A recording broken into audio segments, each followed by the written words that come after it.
Imagine clinging to the top of a tree, your body tense and drenched in sweat as the blazing sun beats down on you. Below, two Komodo dragons, a pair of deadly ancient predators, circle the tree trunk, their forked tongues flicking through the air, tasting your scent. Each movement is slow, deliberate, but their eyes are locked on you, waiting. Hours pass, your muscles cramp, and the heat drains your strength. Then suddenly your grip slips. The ground rushes up and you fall, landing directly in the dragon's midst. This was no nightmare, it was the terrifying final reality for Muhamad Anwar, and what followed was even more horrifying. In March 2009, Muhammad, a 31-year-old from Komodo Island, set out in search of fruit, reportedly sugar apples, a common local crop. The details surrounding his decision to enter Komodo National Park that day remain unclear. Some say he was a fruit picker, others claim he was a fisherman who ventured into a restricted area.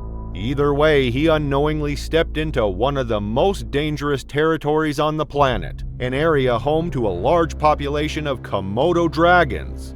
These reptiles, often called living dragons, have a fearsome reputation, their species dating back millions of years, making them among Earth's oldest predators. Komodo dragons are horrifying creatures. Native to just a handful of Indonesian islands, they can grow up to 10 feet long and weigh up to 150 pounds.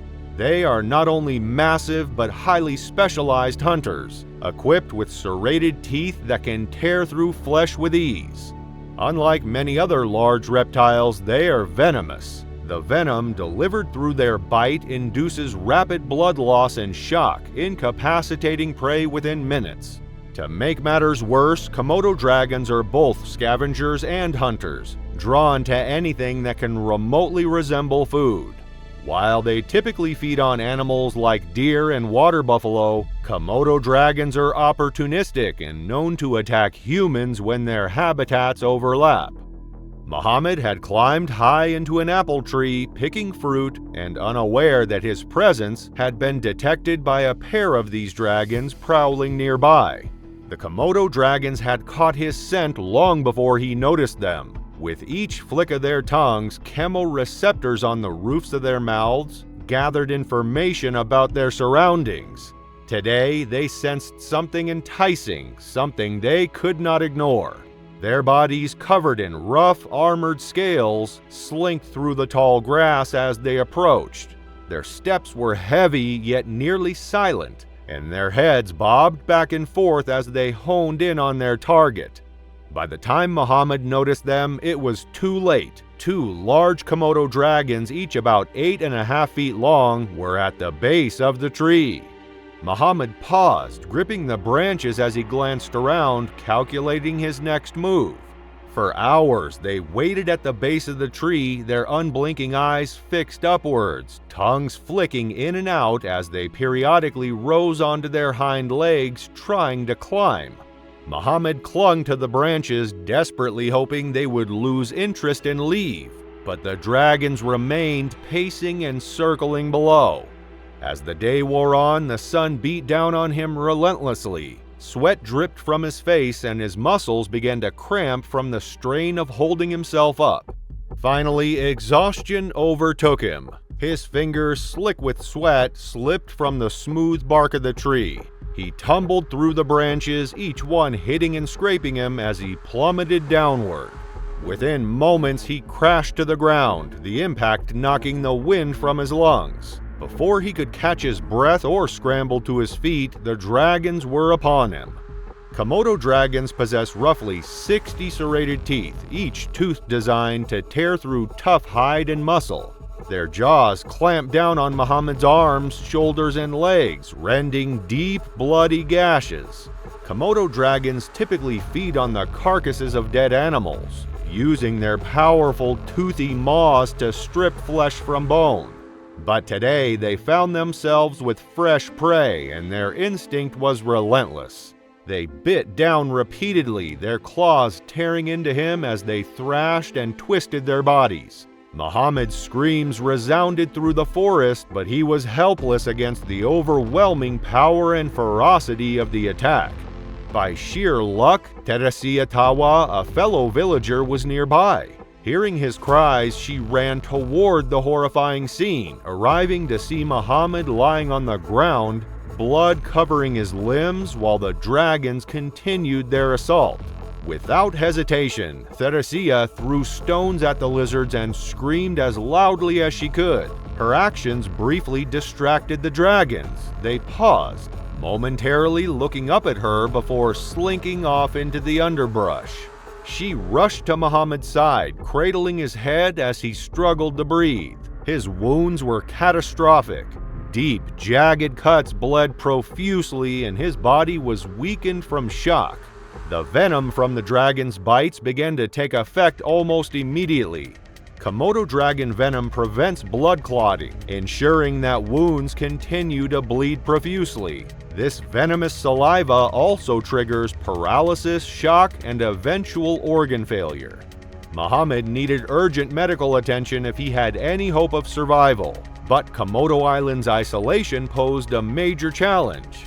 With the help of nearby villagers, he was carried to the shore and placed in a fisherman's motorboat, which sped across the water toward a clinic on the nearby island of Flores. Even with their quick efforts, it was too late. By the time the boat reached Flores, Muhammad's body had succumbed to the severe blood loss. His life had been claimed, not by any illness or accident, but by the brutal power of two ancient predators. Muhammad's tragic end highlights the dangers of Komodo dragon territory, one of many deadly encounters with these ancient predators. Within a month, a dragon left another villager scarred after entering his home, and only a year later, 5 stranded tourists had fought off a dragon for days, and an 8-year-old boy was also killed in a sudden attack. As human communities expand and dragons are drawn by livestock and food scraps, such encounters grow more frequent and devastating. Muhammad's story is a grim reminder that these predators demand both caution and respect. Just weeks later, a ranger named Mayen faced his own life-or-death struggle when a dragon appeared under his desk, setting off a desperate fight for survival. Still, deep in Komodo National Park, where Muhamad Anwar met a tragic end, another life-or-death encounter was about to unfold. On Rinka Island, Ranger Mayen began his morning like any other, unaware that his routine would soon turn into a desperate struggle for survival. Entering the park station, he was met by an eerie silence that blanketed the space, until a low, menacing hiss broke through the quiet. Mayen had worked in Komodo National Park for over a decade, dedicating himself to safeguarding the park's natural treasures. Rinka Island, one of the few places in the world where Komodo dragons roam freely, had become a second home to him. The island was a wild expanse, its rolling hills covered in tall grass and sparse trees, bordered by rugged coastlines where the waves crashed against rocky shores.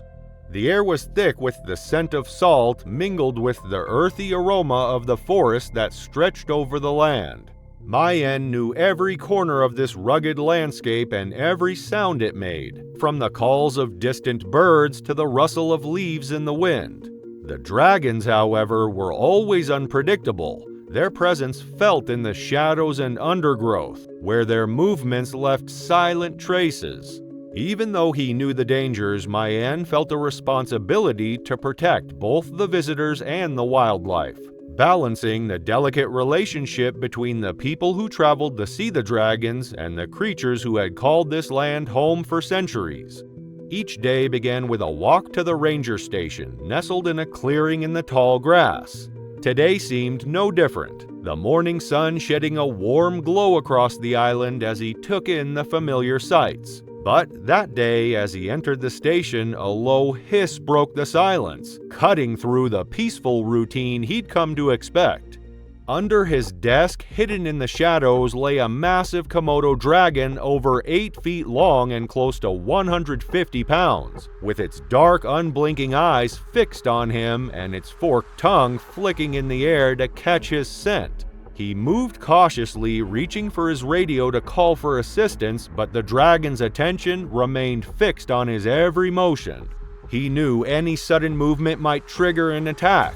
The room was too small to maneuver freely, and with limited options, Mayen was cornered.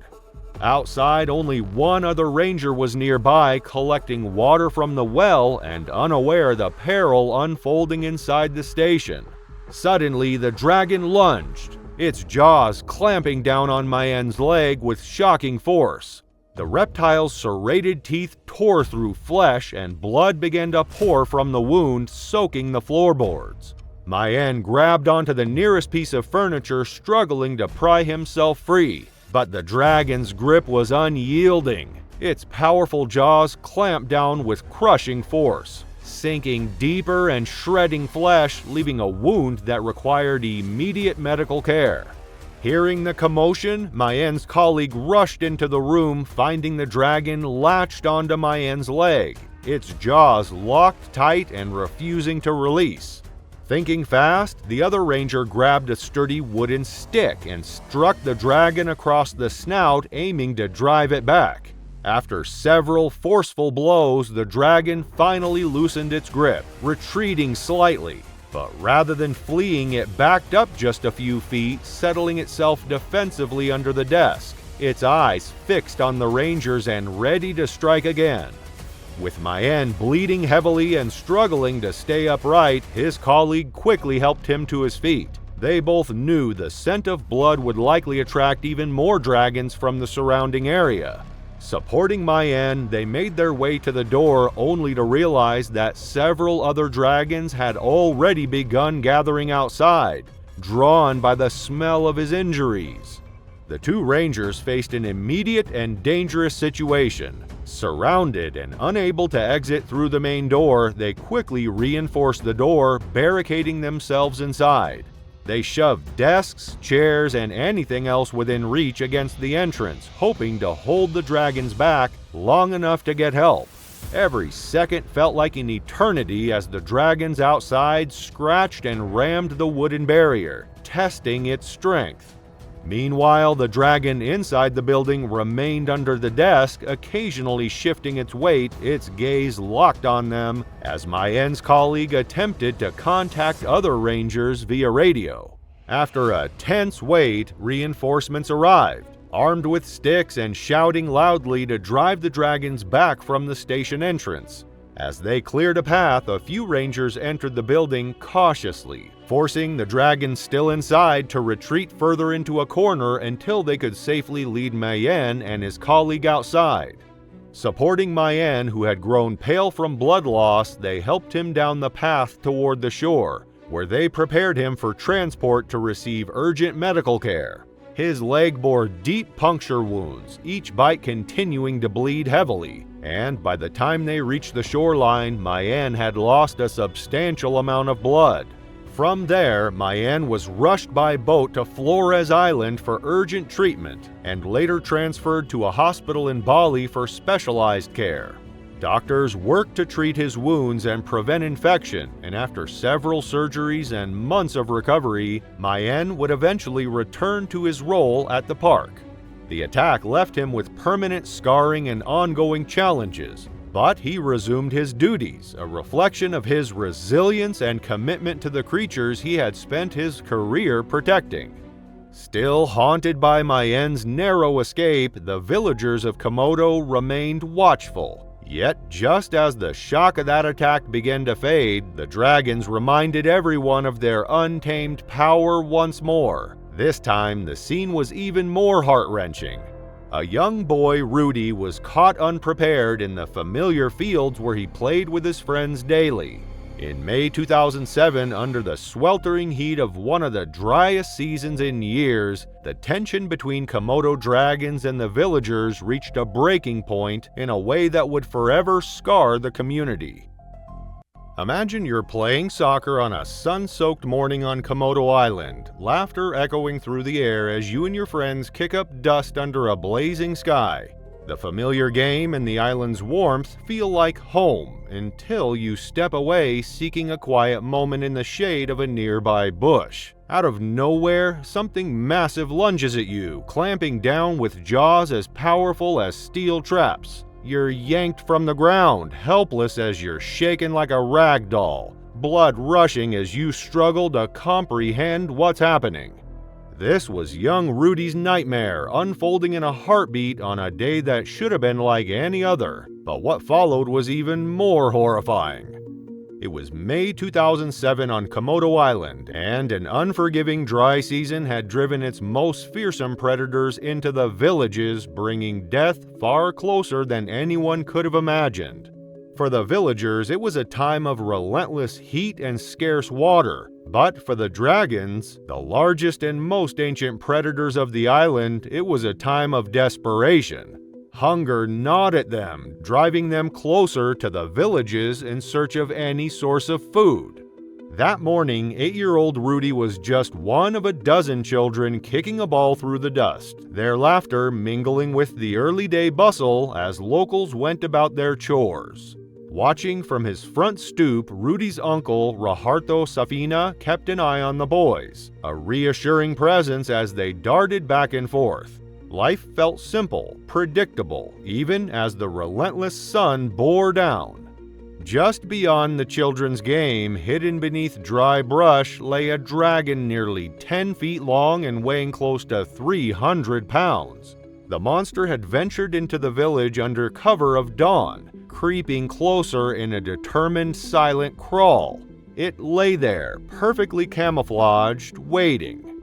As the game continued, Rudy shouted to his friends to hold up for a moment, then dashed toward a nearby thicket of bushes. Laughing, he pushed through the dry brush, his gaze still fixed on his friends, oblivious to the danger lurking only a few feet away.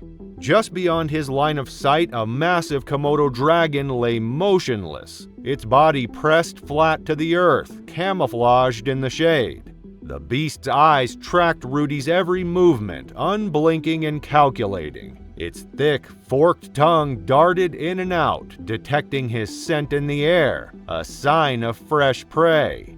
In a split second, the dragon shifted, its powerful limbs tensing before it launched forward with astonishing speed.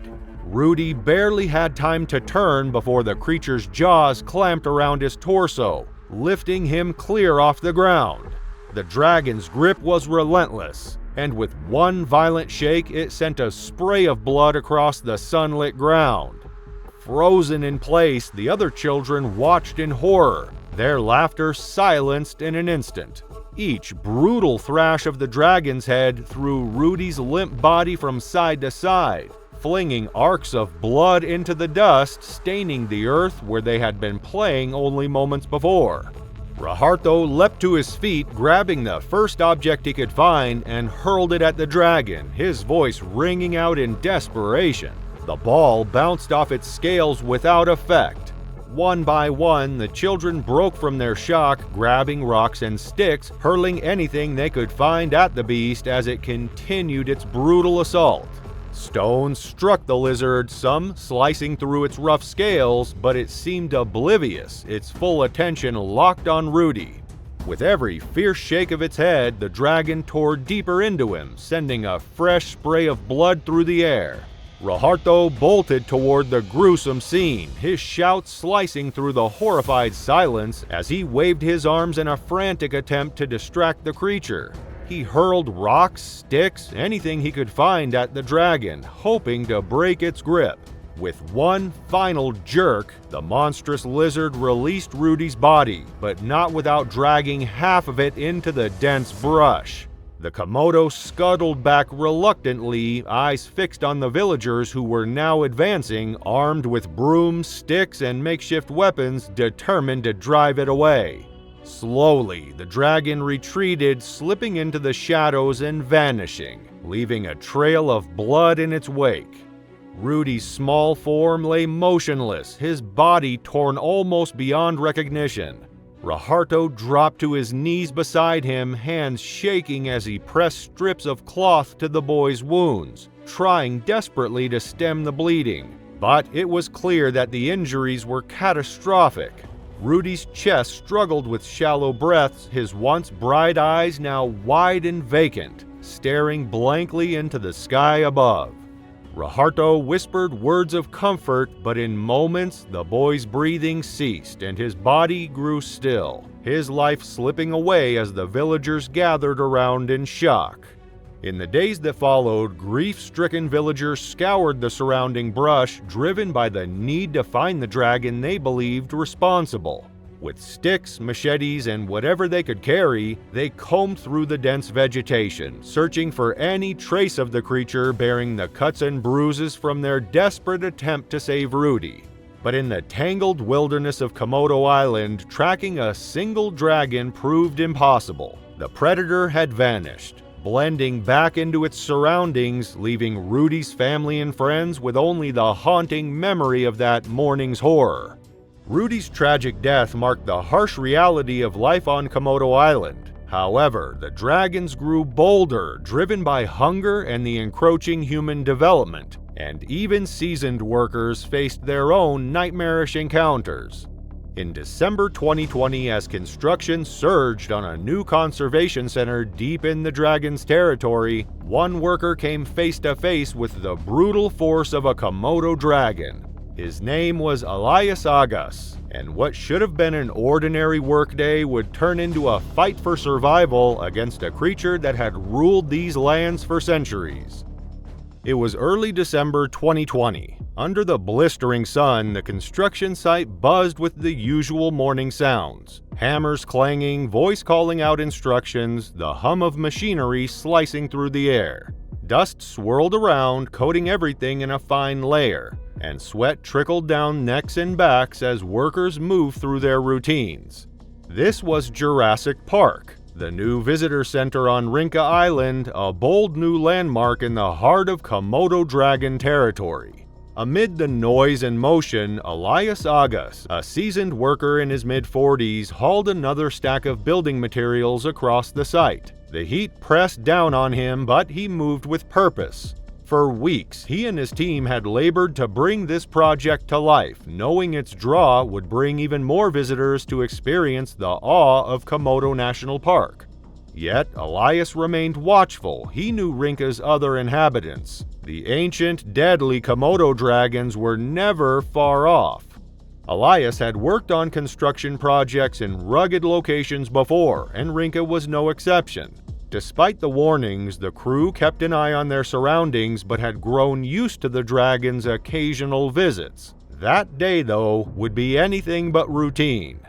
Just before noon, as the machines quieted for a short break, Elias noticed an eerie silence settling over the work site. The usual sounds of nature had faded, replaced by an unsettling stillness. He turned, and that's when he saw it, a Komodo dragon nearly 8 feet long and over 175 pounds, emerging from the brush and making its way towards him.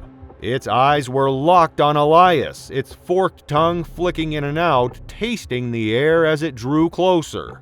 It was no small matter to come face to face with a creature like this. Komodo dragons are known for their patience and stealth, and Elias had heard stories of their ambush tactics.